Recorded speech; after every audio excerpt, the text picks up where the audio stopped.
자, 1994년작인데요. 제가 대학 다닐 때 봤던 영화 중에 참 아직까지도 감명 깊게 기억나는, 그러고 나서도 아마 몇 번을 더 봤던 것 같아요. 쇼생크 탈출이라는 영화가 있습니다. 팀 로빈스, 모건 프리먼 주연의 한 죄수가 감옥에서 탈옥하는 그런 내용을 다룬 영화인데 되게 감명 깊게 봤어요. 억울한 누명을 쓰고 살인죄의 누명을 쓰고 감옥에 들어왔다. 그곳에서 탈출하기 위해서 16년을 노력하는 한 죄수의 이야기를 담고 있습니다. 탈옥하기 위해서 16년을 얼마나 조금씩 자기의 그 감옥 그 방을 갈가내고 또 갈가내면서 16년 동안 탈옥을 하기 위해서 참 애쓰는 그 장면이 지금도 머릿속에 남습니다. 왜 명절날 주일 아침에 또 죄수가 탈옥하는 얘기를 하냐면 오늘 본문도 한 죄수가 탈옥하는 내용을 담고 있어서 말씀을 준비하는데 자꾸 그 쇼생크 탈출이라는 영화가 생각이 나는 것입니다. 쇼생크 탈출에선 주인공이 탈옥을 하기 위해서 16년 동안 애쓰고 수고하고 얼마나 고생을 했는지 모릅니다. 그런데 오늘 본문에 등장하는 한 죄수는 너무나도 손쉽게 감옥을 탈옥하는 모습을 보게 됩니다. 오늘 본문 가지고 전에도 한번 말씀을 나눴던 것 같습니다. 그때는 기도에다가 포커스를 맞춰서 말씀을 전했는데 오늘은 믿음으로 인해서 변화되는 삶에 대한 부분에 포커스를 맞춰서 잠시 말씀을 나누고 은혜를 받을까 합니다. 지난주에 제가 좀 설교를 길게 했더니 좀 어른들이 아무래도 허리도 아프고 무릎도 아프고 그러잖아요. 그러니까 입에서 디다라는 말이 나오더라고요.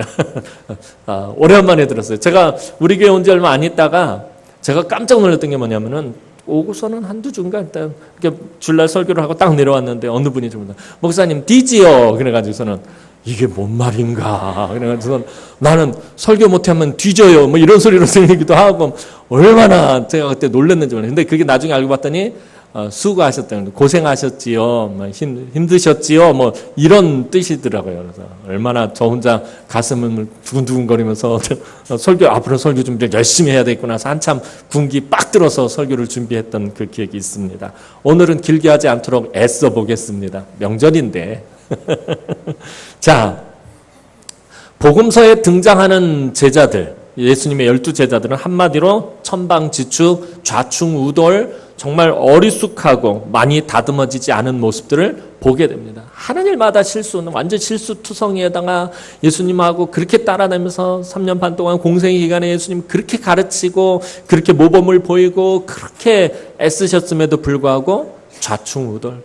아니 심지어 예수님이 가르치셨는데도 어쩔 수 없는 것을 보면은 참 사람은 어쩔 수 없구나. 사람이 얼마나 부족하고 연약하고 미련하고 어리석은 존재인가 하는 것을 보게 됩니다. 하나님의 아들 예수님께서 가르치셨는데도 이렇게 어리숙한 제자들 모습, 잘 다듬어지지 않은 모습, 실수투성이의 모습. 그런데 오순절날 성령 강림 사건 이후에는 제자들이 전혀 다른 모습으로 변화되어 있습니다. 복음서에 등장하는 제자들과 사도행전에 등장하는 제자들의 모습은 너무나도 판이하게 다르다라는 것입니다. 가장 대표적인 제자가 바로 베드로였습니다. 오늘 본문은 그가 얼마나 변화되었는지 그것을 단적으로 보여주는 그런 증명해주는 그런 사건입니다. 예수님의 십자가 사역, 예수님 공생의 기간 예수님을 따라다니면서 예수님의 십자가 사역을 이해하지 못하고 크게 꾸중을 들었어요. 예수님 십자가를 지시면 안 됩니다. 그랬다가 아주 호되게 꾸준함을 들었고요. 또 자기 자랑을 하고 자기를 늘 나타내려고 했었고요. 기적의 현장에서 예수님을 의심하고 또 겟세마네 동산에서는 졸기만 하고 대제사장의 안뜰에서는 주님을 모른다고 부인했던 사람이 베드로였습니다. 그런데 오늘 본문에서는 전혀 그런 예전의 실수투성이 또 좌충우돌하고 또 다혈질의 성질 급하고 어리숙한 그런 베드로의 모습을 찾아볼 수가 없을 정도로 새롭게 변화되어 있습니다. 사도행전을 보면 베드로는 몇 차례에 걸쳐 붙잡혀서 옥에 갇히는 것을 보게 됩니다. 4장에서 처음 붙잡히는데 이때는 하룻밤 만에 잠깐 갇혀 있었습니다. 그런데 5장에 가면 베드로와 사도들이 또다시 감옥에 갇힙니다. 베드로와 사도들이 복음을 전하며 기적을 행하자 수많은 사람들이 예수를 믿고 예수에게로 돌아오는 역사가 일어났습니다. 그러자 이 베드로를 또 사도들을 시기하던 대제사장의 무리들이 사도들을 잡아다가 옥에 가두어 버렸습니다. 하지만 하나님의 사자가 밤에 옥문을 열고 사도들을 끌어내서 다시 성전에 가서 복음을 전하게 합니다. 그리고 사도들을 또다시 붙잡혀가서 예수의 복음을 전하지 말라는 경고로 채찍질을 당하고 풀려나게 되었습니다. 그런데 오늘 본문에서 베드로는 또 붙잡혀서 감옥에 갇히게 되었습니다. 벌써 베드로가 전과가 몇 범인지 모릅니다. 오늘날로 치면 아마 전과 한 3범쯤 되는 것 같아요. 또 붙잡혀서 감옥에 갇히게 되었어요. 이전과는 그런데 상황이 비교도 할 수 없을 만큼 안 좋은 상황이었습니다. 지난번처럼 그저 채찍질 정도로 끝날 것 같지가 않았습니다. 이미 야고보 사도가 죽임을 당했습니다. 이번에는 대제사장의 무리가 아니라 헤롯 왕에 의해서 붙잡혔기 때문입니다. 이 헤롯 왕은 누구냐 하면 아기 예수님을 죽이려고 했던 그 헤롯 왕이 아니에요. 아기 예수님을 죽이려 했던 헤롯 대왕의 손자인 헤롯 아그리빠 1세라고 불리는 인물입니다. 근데 이 헤롯 아그리빠 1세는 할아버지인 이 헤롯 대왕을 그대로 닮아서 아주 난폭하고 잔인하고 교활한 사람이었습니다. 그는 로마에 의해서 팔레스타인 지역 분봉왕으로 세워졌기 때문에 로마의 눈치를 보느라 자기 지역에서 문제가 발생하는 것을 극도로 싫어했어요.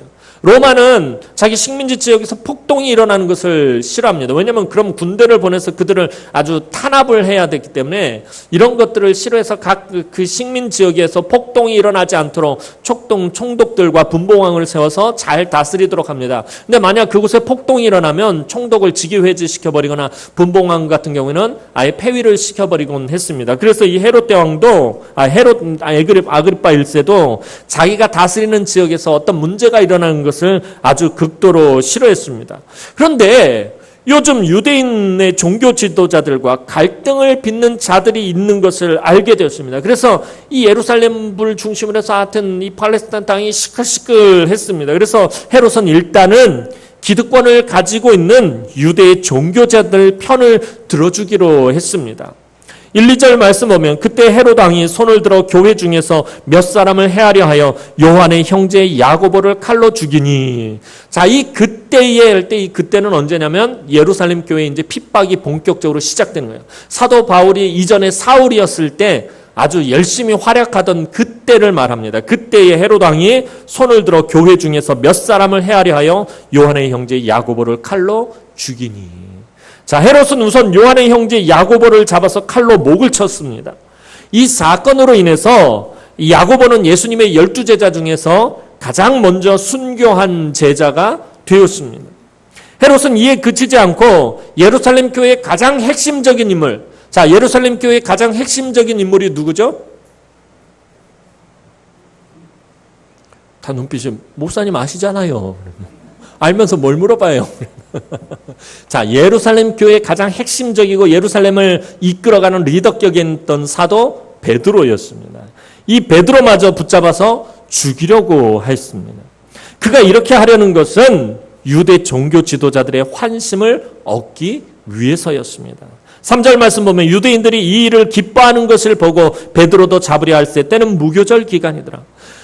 야고보 사도를 잡아서 목을 쳤더니 이 유대 종교 지도자들이 좋아하는 거예요. 그것을 보고서는 이들의 환심을 얻기 위해서 이제 베드로마저 죽이려고 했던 거예요. 이 헤롯 아그리빠 1세, 헤롯 대왕의 손자, 이 헤롯 가문은 사실은 이스라엘 민족이 아니었습니다. 이들은 에돔 족속 출신입니다. 그러니까 에돔 족속 출신이 유대 땅을 다스리고 있으니 유대인들이 이 헤롯 가문을 인정할까요? 인정하지 않을까요? 유대인들은 헤롯 가문을 인정하지 않아요. 정통 이스라엘이 아니라 에돔 족속 출신이기 때문에. 그리고 이들이 왕이 된 것은 누구의 힘을 등에 업었냐면 로마의 힘을 등에 업고 왕이 되었기 때문에 지금 유대인들이 가장 싫어하는 사람들이 누구냐면은 로마인들이에요. 로마인들이 지금 자기네 땅을 점거하고 식민지로 삼고 이곳에서 세금을 엄청 걷어가고 자기들을 핍박하고 조금만 움직이면 군대를 보내서 탄압하고 이래서 유대인들이 로마인들을 정말 싫어합니다. 근데 그 로마인들을 등에 업고 왕이 된 가문이 이 헤롯 가문이에요. 게다가 에돔 족속이에요. 그래서 유대인들은 이 헤롯을 아주 싫어했습니다. 단지 보이는 앞에서만 굽신굽신했지 보이지 않는 곳에선 욕을 하고 인정하지 않고 늘 그래 비난을 거듭해 왔기 때문에 이 헤롯은 어떻게 하면 유대인들에게 인정을 받을까, 어떻게 하면 유대인들의 환심을 살까, 그것에 늘 관심을 가지고 있었는데 이 야고보 사도 목을 쳤더니 이 유대인들이 너무 좋아하는 거예요. 그래서 이때다 그러서는 아예 이 유대의 종교 지도자들 편을 들어서 아예 이 교회 예루살렘 교회를 회파해 버리면은 그러면 오히려 예루살렘도 조용하고 아무런 문제도 생기지 않겠다 싶어서 이제 유대 종교 지도자들의 편을 들고 이제 예루살렘 교회의 가장 핵심적인 지도자인 베드로마저 죽이려 했던 것입니다. 지금 한참 예루살렘은 스데반의 순교 이후에 큰 핍박이 일고 있었습니다. 아까 말씀드렸던 것처럼 사도 바울 이전 사울이 예수 믿는 자들을 다 잡아다가 감옥에 가두는 일에 열심을 내고 있던 때였습니다. 그래서 헤롯은 일단은 칼자루를 쥐고 있는 유대 종교 지도자들의 편을 든 것이었습니다. 그리고 곧바로 베드로마저 붙잡히게 되었습니다. 4절 말씀 보면 잡음에 옥에 가두어 군인 내식인 내패에 맡겨 지키고 6월절 후에 백성 앞에 끌어내고자 하더라.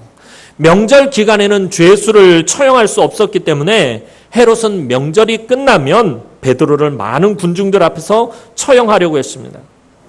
자, 야고보는 사도 요한의 형제이며 베드로와 가장 가까이에서 예수님을 따르며 사랑받던 제자였어요. 예수님 가장 핵심적인 코어와 같은 그런 핵심적인 제자가 3명 있었는데 베드로, 야고보, 요한 이 3명이었어요. 예수님의 그 가장 핵심적인 제자 3명 중에 하나였던 야고보가 그만 죽임을 당하고 만 것입니다. 그런 야고보의 죽음을 베드로는 목격하고 자기도 붙잡혀서 감옥에서 처형당하기만을 기다리게 되었어요. 이제 내일 아침이면 이 베드로가 야고보와 똑같이 이제 사람들 보는 앞에서 군중들 앞에서 이 죽임을 당할 그런 차례였습니다. 며칠 전만 해도 예루살렘 교회에서 정말 열정적으로 함께 사역하던 동역자이자 고향 가버나움에서부터 함께했던 절친인 야고보의 끔찍한 죽음을 베드로는 보았어요. 그러니까 원래 예수님의 12제자 중에서 베드로와 가장 친한 제자 그러면은 이 야고보와 요한입니다. 이 둘은 갈릴리에서 서로 동업하면서 물고기를 잡고 있었어요. 가버나움이 고향이고요. 가버나움에 어려서부터 같이 자라선, 그러니까 베드로, 안드레, 야고보, 요한 이 4명은 고향에서 같이 자란 아주 친한 절친 관계였단 말이에요. 그렇게 친하고 그렇게 열심히 동역하던 그 야고보가 자기 눈앞에서 목이 잘려서 죽는 것을 보게 되었어요. 그리고 이제 명절이 끝나는 내일 아침이면 자신도 야고보처럼 목이 베어 죽임을 당하게 될 것입니다. 사형이 집행되기까지 이제는 몇 시간도 채 남지 않았습니다.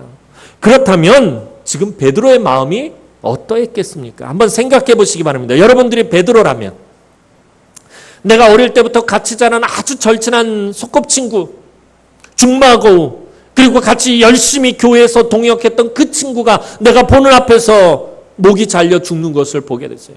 그리고 내일 아침이면 내가 목이 잘려 죽임을 당해야 되고 지금 감옥에 갇혀 있어요. 그럼 여러분들의 마음의 심정이 어떻겠나요?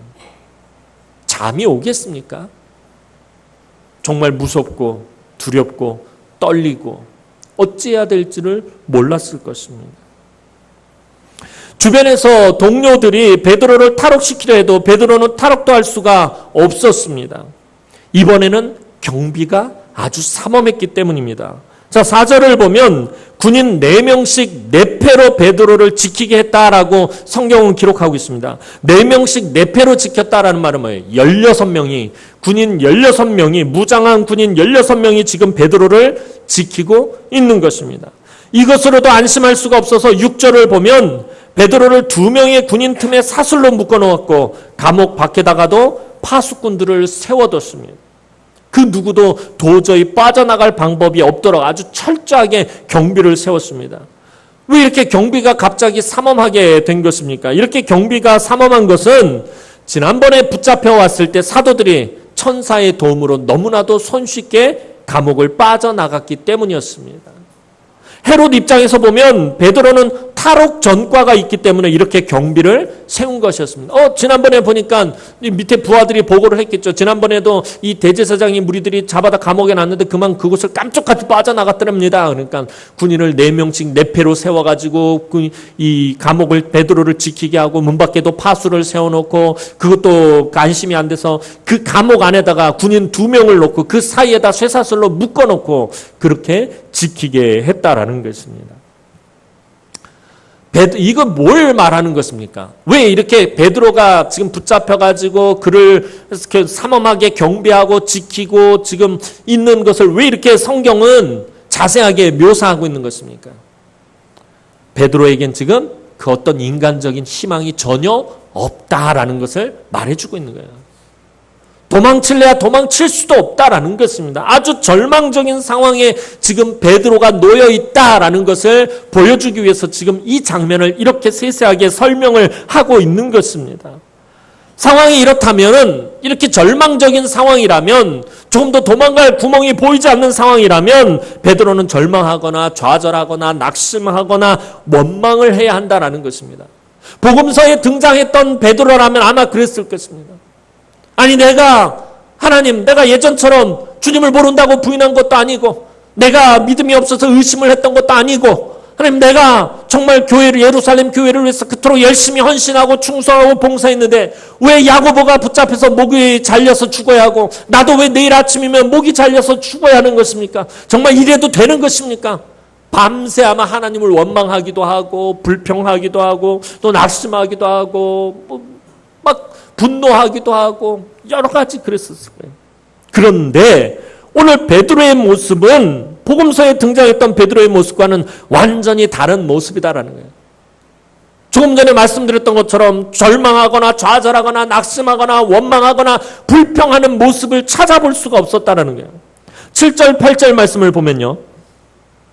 호련히 주의 사자가 나타나며 옥중에 광채가 빛나며 또 베드로의 옆구리를 쳐 깨워 이르되 급히 일어나라 하니 쇠사슬이 그 손에서 벗어지더라. 천사가 이르되 띠를 띠고 신을 신으라 하거늘 베드로가 그대로 하니 천사가 또 이르되 겉옷을 입고 따라오라 한대.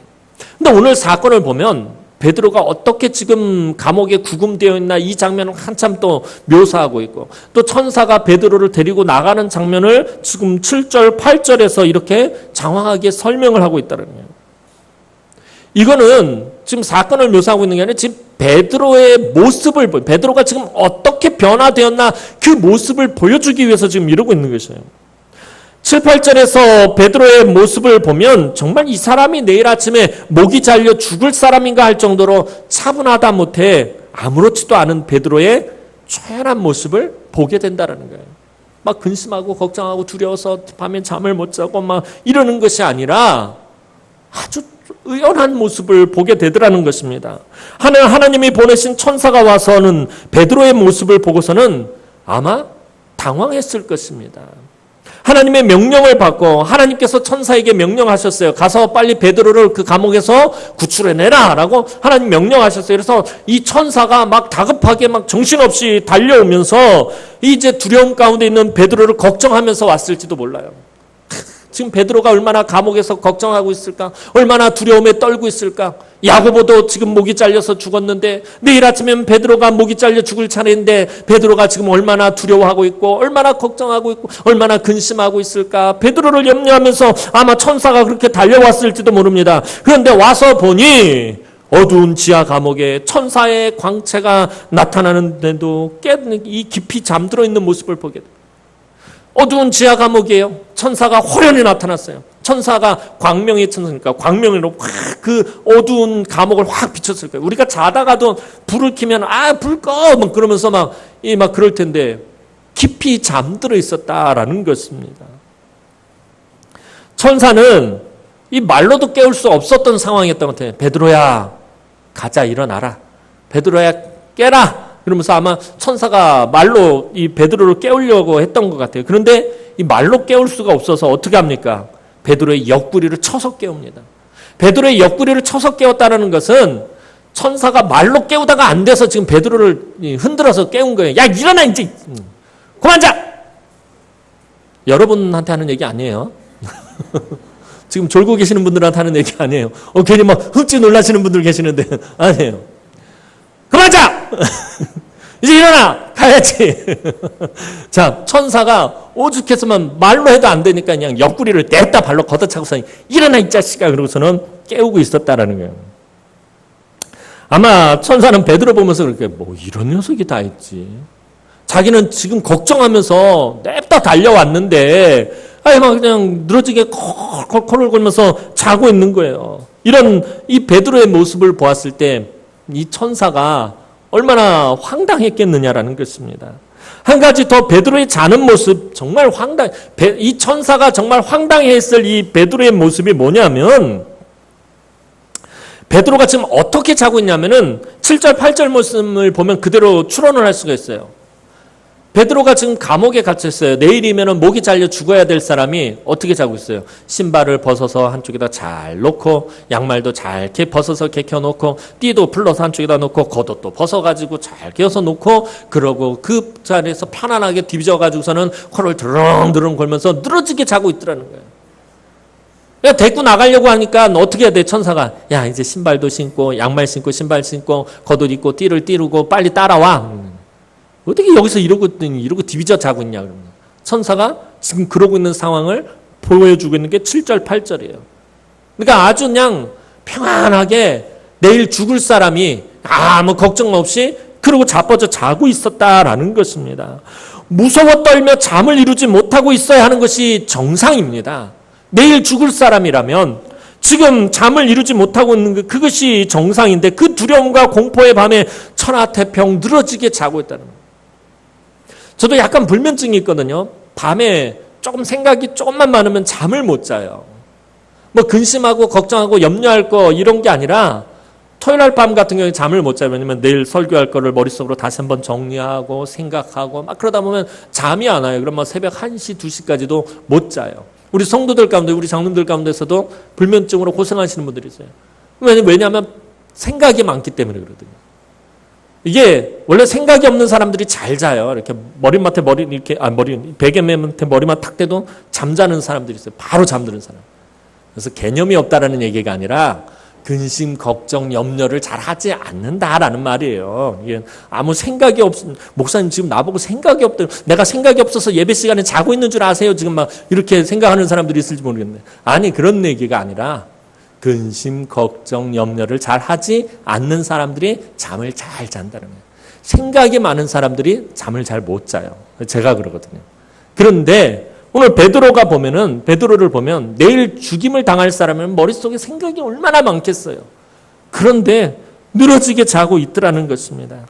베드로가 얼마나 깊고 편하게 잠들었던지 천사가 그 난리를 치는데도 잠이 깨지 않아요. 옆구리를 냅다 걷어차서 이렇게 세우고 옷까지 입히고 신발 신기고 손을 잡고 끌고 나오는데도 베드로가 잠이 안 깨고 있더라는 거예요. 비몽사몽간에 오히려 자기가 지금 꿈을 꾸는 줄 알고서 야 내가 아주 기가 막힌 꿈을 꾸네. 이곳에서 탈옥하는 꿈을 꾸고 있네. 야 이게 현실로 되면 얼마나 좋을까. 지금 베드로 그러고 있다는 거예요. 감옥의 첫 번째 초소를 지나고 두 번째 초소를 지나서 감옥 대문 앞에 와서 그 대문 문이 스르르 저절로 열리고 한 거리 한참 나오고 나서 천사가 떠나고 나서야 베드로가 잠이 깨고 정신을 차렸다는 거예요.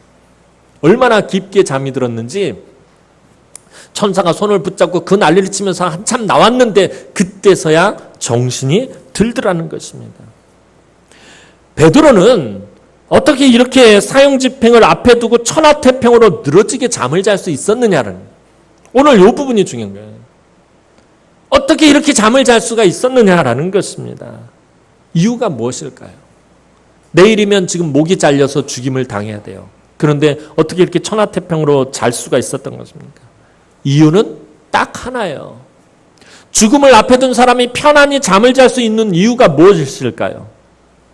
그것은 무엇이 두렵지 않기 때문에? 죽음이 두렵지 않기 때문이에요.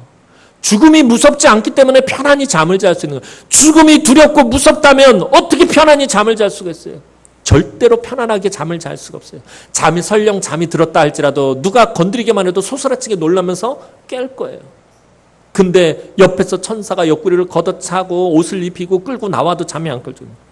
죽음이 전혀 두렵지가 않았다라는 것입니다. 부활하신 예수님에게 용서함을 받고 성령의 놀라운 역사를 체험하면서 베드로는 죽음조차 두려워하지 않는 믿음을 가지게 된 것이었다라는 것입니다. 죽음 너머에 그를 사랑하는, 그토록 사랑하던 주님이 계시다라는 것을 믿음의 눈으로 베드로가 보았기 때문이었습니다. 주님의 나라에 가려면 반드시 죽음의 문을 지나가야 합니다. 이제 베드로에게 죽음은 그런 과정에 불과했다라는 거예요. 내가 그토록 사랑하던 주님, 나를 용서해 주시고 나를 사랑해 주시고 나에게 다시 이 교회의 사명을 맡겨주신 그 주님, 그 주님을 만나려면 어떻게 돼요? 죽음을 건너가야 돼요. 저와 여러분들도 마찬가지예요. 죽음을 건너가야 우리가 하나님 나라에 갈 수 있다는 거예요. 그 죽음은 그래서 저와 여러분들에게도 역시 죽음과 공포와 두려움이 아니에요. 그것이 아니에요. 하나님 나라를 가는 한 과정이다라는 거예요. 베드로에게 역시 죽음이 그랬다라는 거예요. 내 사랑하는 주님을 만나러 가는 한 과정이었다라는 거예요. 복음서에서 믿음이 작은 자여 어찌하여 의심하였느냐 이렇게 핀잔을 들어야 했던 베드로가 이제는 죽음조차 두려워하지 않는 믿음의 사람으로 변화된 것입니다.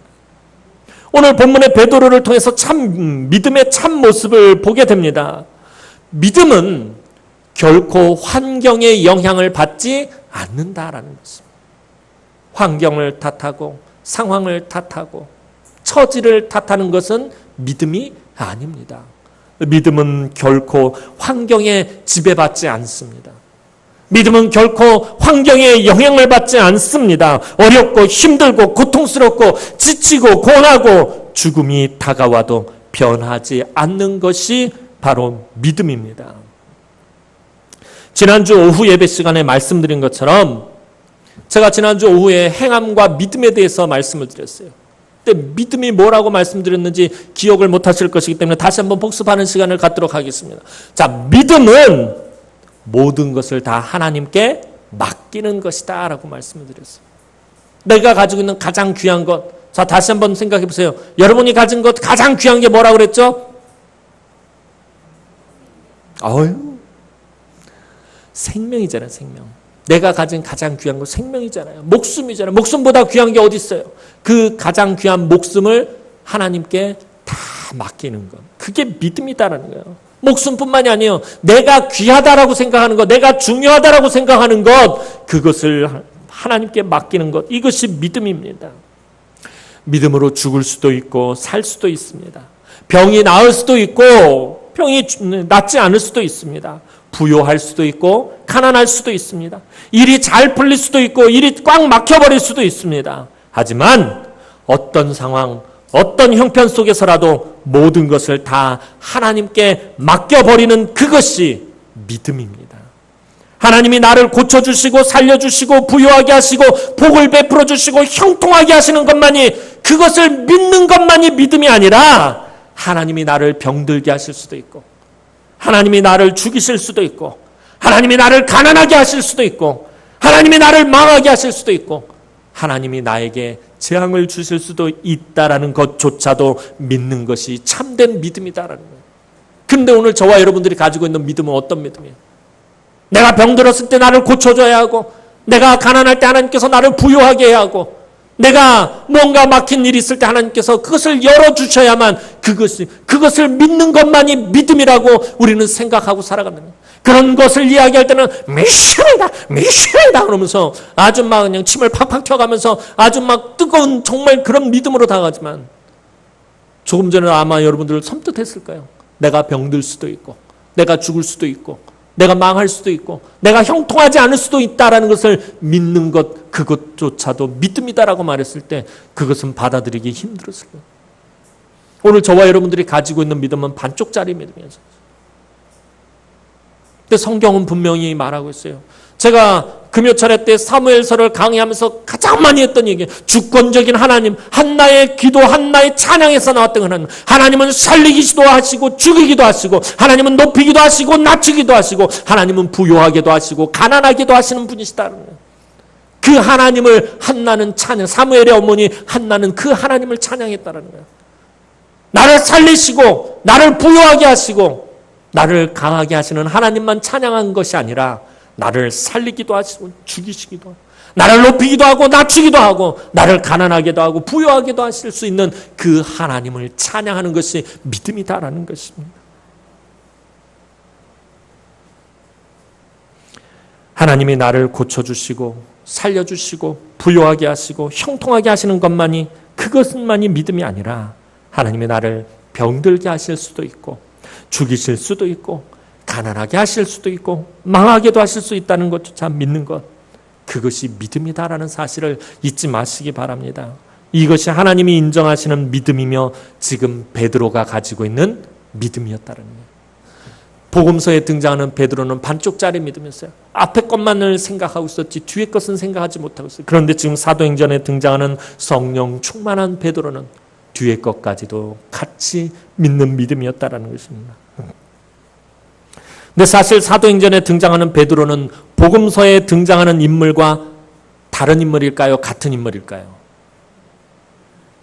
아까 말씀드렸던 사복음서에 등장해서 좌충우돌하고 실수투성이 계속해서 어리숙한 그 베드로, 지금 사도행전에서 등장하는 베드로가 지나가면 그 그림자에 닿기만 해도 병이 나을까 싶어서 베드로가 다니는 길마다 병자들이 쫙 진을 치고 있고 가서 말씀을 선포하면 3,000명, 5,000명이 돌아오고 여러 가지 질병을 고치는 이런 베드로, 복음서에 등장하는 베드로와 사도행전에 등장하는 베드로가 같은 인물일까요? 다른 인물일까요? 왜 대답을 안 하세요? 같은 인물이죠. 다른 사람일 수가 없잖아요. 같은 인물입니다. 조금도 다르지 않습니다. 하지만 달라진 것이 한 가지 있습니다. 아주 중요한 것이 변했다라는 것입니다. 베드로의 무엇이 변한 것입니까? 믿음이 변했다라는 것입니다. 그의 연약하고 아무짝에도 쓸모없었던 믿음이 변화된 것입니다. 갈릴리를 걸어보려고 하다가 의심하고 물에 빠졌고, 가이사랴 필리포에서 주님께서 십자가를 지시면 안 된다고 말리다가 호되게 꾸지람을 들어야 했고, 주님이 잡히시던 밤에 주님이 피땀 흘려가며 기도할 때 기도로 돕지 못하고 그저 자빠져 잠만 자버렸고, 대제사장이 안뜰에서 주님을 모른다고 부인하자마자 주님과 눈이 마주쳐야 했고, 정말 실수투성이 실패한 믿음의 사람이 베드로였습니다. 그런데 오늘 본문에서는 그런 베드로의 모습을 찾아볼 수가 없습니다. 강하고 담대하며 죽음을 두려워하지 않는 참된 믿음의 사람으로 변화되어 있었다라는 것입니다. 베드로는 천사의 인도로 감옥에서 나와 이제 정신을 차리고 자기를 위해 기도하기 위해 모인 곳으로 가게 됩니다. 12절 말씀 보면 깨닫고 마가라 하는 요한의 어머니 마리아의 집에 가니 여러 사람이 거기에 모여 기도하고 있더라. 5절을 보면 성도들이 이곳에 모여 하나님께 아주 간절히 기도하고 있었다라고 성경은 기록하고 있어요. 얼마나 열심히 이들이 기도하고 있었는지 베드로가 대문을 두드려도 아무도 듣지 못했어요. 베드로가 바깥에서 문을 막 꽝꽝 문 좀 열어달라고 막 그래도 안에서 얼마나 열심히 뜨겁게 기도하고 있었는지 이 베드로의 소리를 듣지 못했습니다. 그곳에 있던 로데라는 한 여자아이가 문 두드리는 소리를 간신히 듣고 나가게 되었어요. 로데는 베드로의 목소리를 듣고 누구세요? 그런데 나 베드로의 목소리를 듣고서는 놀라서는 그만 문을 열어주고 들어가야 되는데 너무 기뻐가지고서는 깜빡하고 베드로가 왔다고 소리를 지르고 안으로 그냥 들어가 버렸어요.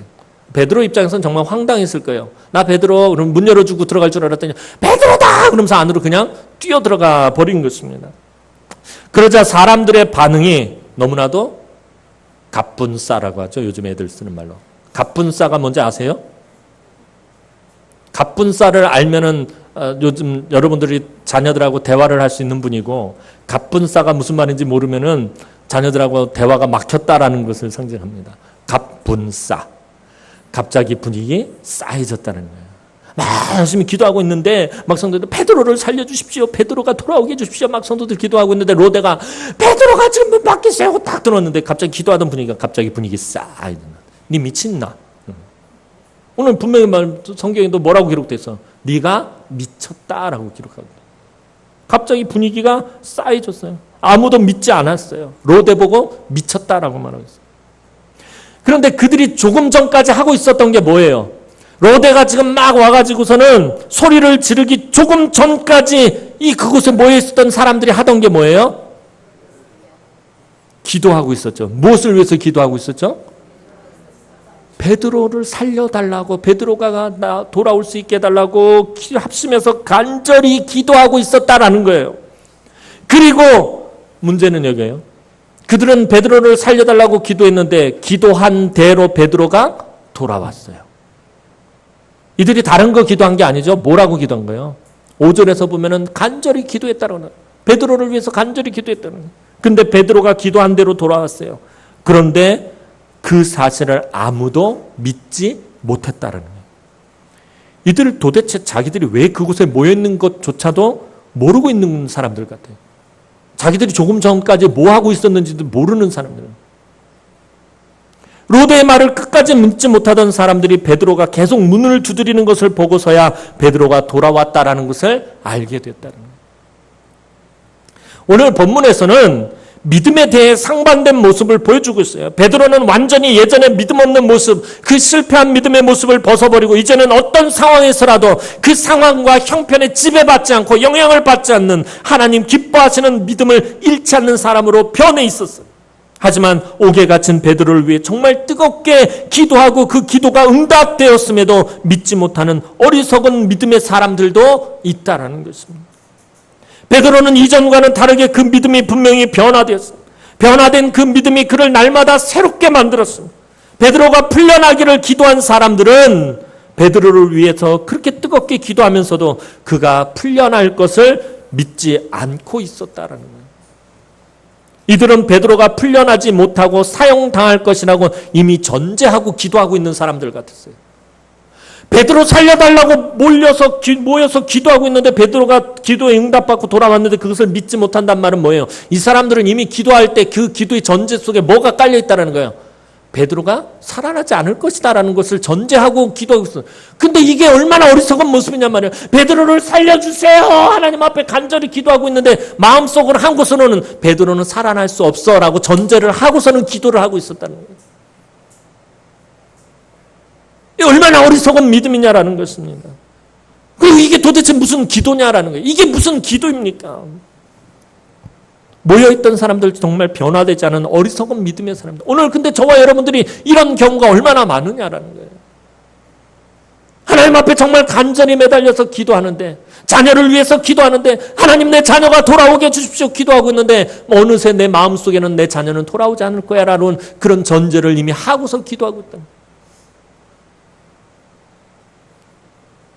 여러분의 여러 가지 간절하고 할급한 기도의 제목을 들고 하나님 앞에 매달려 기도하고 있는데, 기도는 하고 있는데 그 기도의 제목이 응답받지 않을 것이다라고 그것을 믿고 기도하고 있더라는 거예요. 이런 어리석은 믿음이 어디 있느냐라는 거예요. 우리 청년들 같은 경우 하나님 나에게 좋은 직장을 주십시오. 막 열심히 하나님 앞에 기도하고 있는데 이미 그 마음속에는 하나님 나에게 좋은 직장을 주지 않을 거야 라는 믿음을 가지고 기도하고 있더라는 거예요. 얼마나 모순된 믿음이냐는, 얼마나 상반된 그런 믿음을 가지고 저와 여러분들이 살아가고 있느냐라는 거예요. 사랑하는 성도 여러분, 오늘 저와 여러분은 어떤 모습의 사람입니까? 베드로와 같이 이전과는 다르게 변화된 믿음의 사람, 이제는 상황과 형편에 영향을 받지 않는 그런 믿음의 사람입니까? 아니면 여전히 변화하지 않고 연약하고 어리석은 이 상황과 형편에 영향을 받고 지배를 받는 그런 어리석은 믿음의 사람입니까? 예수 믿은 지 오래되도록 아직도 변화되지 못하고 여전히 믿지 못하는 모습이 우리들의 모습은 아닙니까? 하나님이 찾으시는 사람은 오직 믿음의 사람입니다. 이 사람이 얼마나 많은 지식을 가지고 있고 얼마나 많은 능력을 가지고 있고 얼마나 많은 스펙을 가지고 있고 얼마나 좋은 배경을 가지고 있고 얼마나 큰 능력을 가지고 있는지, 하나님 그것을 보시는 것이 아니라 그 사람의 믿음을 보신다라는 것입니다.